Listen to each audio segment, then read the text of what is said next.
All right, so today we're diving into 9 really powerful habits that can completely reshape your future. The ideas themselves, they're actually pretty simple, but the impact they can have, well, it's absolutely massive. So let's just get right into it. But before we get into the habits, I want you to ask yourself a really honest question. I mean, take a second and really think about it. If nothing changes in your daily routine, is your life really going to look any different a year from now? So if the answer to that was no, hey, you're in exactly the right place, because this explainer is all about giving you the tools to change that outcome. And we can start right now. Okay, so let's kick things off with part one, building your foundation. You gotta think of these first habits like the concrete foundation of a house. Seriously, if you don't get this part right, anything else you try to build on top is just gonna crumble. All right, habit number one. This is all about creating a positive environment. And I'm not just talking about cleaning your room, you know? It's about who you're listening to, what you're watching, the places you hang out. The stuff isn't just fluff, it's everything. And this quote right here, it just hits the nail on the head. Your environment is constantly shaping you, whether you realize it or not. Think about it, right? If you hang out with people who are always pushing themselves, you start to push yourself. But if you're surrounded by negativity, yeah, that stuff seeps in. So what's the takeaway? You have to be a guardian of your own energy. It's that important. Okay, next up, habit two. Prioritize physical fitness. This is the engine that powers everything else. You know, we so often treat our mind and body like they're two separate things, but they're not. They're completely connected. A strong body really is the launch pad for a strong mind. And check this out. What's so cool about this is how it all connects. It creates this amazing upward spiral. You get more energy, right? That helps you focus better. When you're focused, your confidence goes up. And that confidence, it just fuels the discipline to keep working out. See how it works? It all feeds itself, and it starts with just moving your body. All right, let's move on to part two, designing your daily strategy. So now that we've got our foundation set, we can start building the daily strategy.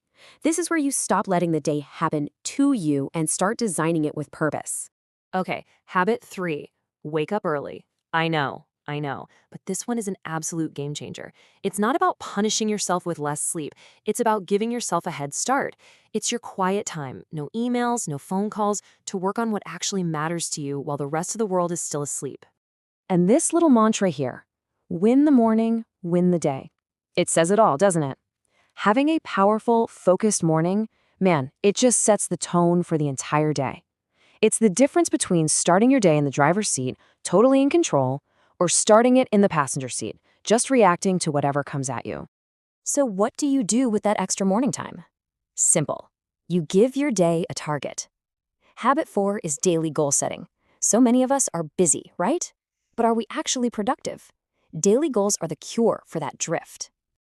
Look at this. This slide lays out the choice we all have every single morning. On the left, a reactive life, just waking up without a plan, being busy, drifting.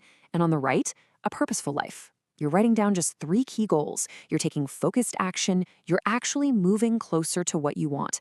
The shift is huge, and it starts with just a pen and paper. Okay, habit five, take consistent action. Because let's be real, goals are just wishes without action. And here's the big secret that isn't really a secret. Success doesn't ride in on a big wave of motivation. Nope. It comes from the quiet, sometimes boring, discipline of just showing up every single day. This right here, this is the simple, powerful formula.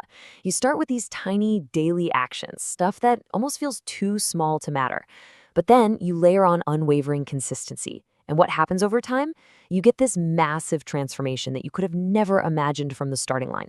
It's like magic, but it's not. It's compound effort.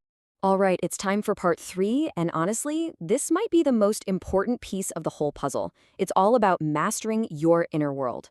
Because you can have the best plan, the best foundation, but if your own mind is fighting you, you've already lost the game. Habit six is to control your mind. Think about it. Your mind can be your single greatest asset, or it can be your absolute worst enemy. It can be a source of total chaos or total clarity. And the most powerful part, you get to decide which one it's going to be. And this slide just makes that choice crystal clear. On one side, you've got your worst enemy, negative self-talk, doubt, fear. On the other side, your best friend, confidence, belief, gratitude. Your mind can be a prison that you build yourself, or it can be the key that sets you free. You choose which thoughts you feed. Habit 7. Learn every day. Look, in the world we live in now, things are changing so fast that if you're standing still, you are actually moving backward. So learning every day, whether it's reading, watching educational content, whatever, it isn't just a nice little hobby. It's a flat-out necessity if you want to grow. Next up, habit 8, master self-discipline. Here's the thing about motivation. It's an emotion. It's a feeling. And feelings, they're unreliable. They come and they go. You can't build your future on something so fickle. But self-discipline, that's the engine. That's what gets you out of bed and gets you to work, especially on those days when you really don't feel like it. And this definition says it all, really. Self-discipline is just doing what needs to be done, even when you don't feel like it. It's about being your own leader, keeping the promises you make to yourself. Honestly, this one skill, it holds all the other habits up. And that brings us to our last habit, number 9, practice gratitude and patience. This is kind of the glue that holds everything together, because this whole journey, it's a marathon, not a sprint. Gratitude keeps you happy and grounded right where you are, and patience, well, patience gives you the strength to trust the process and stick with it for the long haul. Okay, so there you have it, the 9 habits. But just knowing this stuff, that's not going to change anything. Your future isn't some random thing that happens to you. It's built decision by what you choose to do today. And this right here, this is the chain of change. It's a domino effect. It all starts with changing just one habit. That one habit starts to change how you think. Your new thinking leads to new actions, and those new actions, day after day, they completely transform your life. So the only question left is, what are you going to do? Not tomorrow, not when you feel like it. What are you going to do right now? One single decision, one tiny habit can be the first domino to fall. Your life is out there waiting for you. Go claim it.